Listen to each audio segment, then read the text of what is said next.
వంకాయలు చూసారా అసలు ఎంత మంచిగా అనిపిస్తున్నాయి కదా.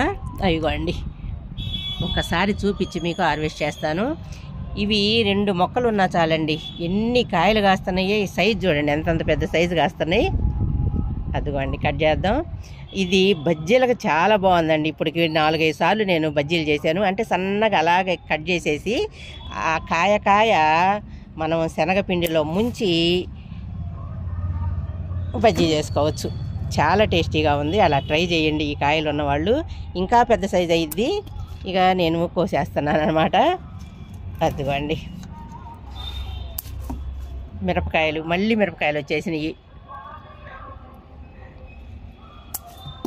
ఇప్పుడు హెల్ప్ ఎవరు లేరు కాబట్టి అలా కట్ చేసేస్తున్నాను.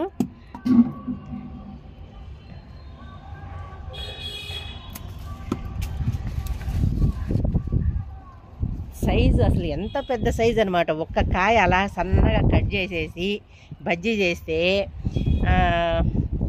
ఒక కాయ ఒకళ్ళకి వచ్చేస్తుంది అనమాట. హాఫే మేము కట్ చేసి బజ్జీ చేస్తున్నాను అనమాట.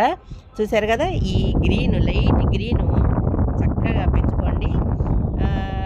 1-2 మొక్కలు ఉంటే చాలండి, ఎన్ని కాయలు వస్తున్నాయి. ఇది ఒకటే మొక్క, పెద్ద సైజు వస్తుంది అనమాట. ఇదిగోండి ఒకటే మొక్క. చూసారా ఎంత పెద్దగా అయిపోయింది. రెడ్ చిక్కుడు కూడా స్టార్ట్ అయిపోయినాయి. ఈ వంకాయలన్నీ తీసి చూపిస్తాను. మిర్చి కాయ కొయ్యగానే పూత స్టార్ట్ అయిపోవటం, పూత స్టార్ట్గానే ప్రతి పూత పిందిగా మారుతుందండి. ఎన్ని కాయలు, ఈ కాయలే మాకు రోజు సరిపోతున్నాయి. చూసారా ఎన్ని కాయలు కోసాను. ప్రతిసారి 5 కాయలు, 4 కాయలు, 3 కాయలు అలా వస్తున్నాయండి. పెద్ద కాయలు కదా, పెద్ద సైజు, ఇంకా డబల్ సైజు అయ్యిద్ది అనమాట. ఉంచితే మెత్తగా ఉందో చూసారు, ఎంత మెత్తగా ఉందో.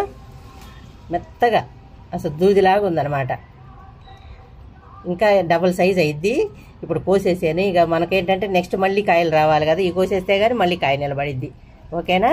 Thank you.